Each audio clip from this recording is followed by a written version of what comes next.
দিনাজপুরে যাত্রীবাহী বাসের সঙ্গে ইজি বাইকের মুখোমুখি সংঘর্ষে একই পরিবারের 4 জন নিহত হয়েছেন।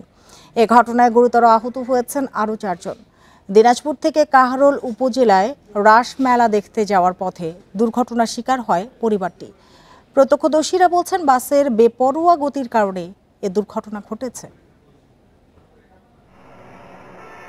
শনিবার দুপুর ইজিবাইকে করে কাহালোর উপজেলার কান্তজির মন্দিরে রাসমেলা দেখতে যাচ্ছিলেন মকবুল হোসেন ও তার পরিবারের সদস্যরা।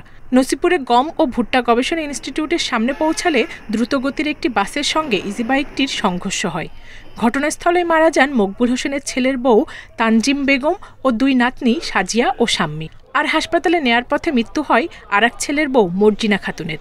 তাদের বাড়ি দিনাজপুর সদর উপজেলার মাছপাড়া গ্রামে।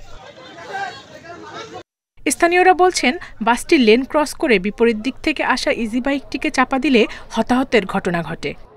অটোর গতিতে অটো যাচ্ছে আর বাসটা কিন্তু আসতেছে এদিক থেকে, আর সে বাসটা কিন্তু বাম সাইড থেকে ডান সাইডে যা লাগাই দিল। অন্য জায়গায় টাইম পাস করে দিয়া মোবাইল পিটা যায়, অটোই মনে করে না। বাসটি জব্দ করা হলেও পালিয়ে যান চালক ও সহকারী। ময়নাতদন্তের জন্য মরদেহ পাঠানো হয়েছে দিনাজপুর মেডিকেলে।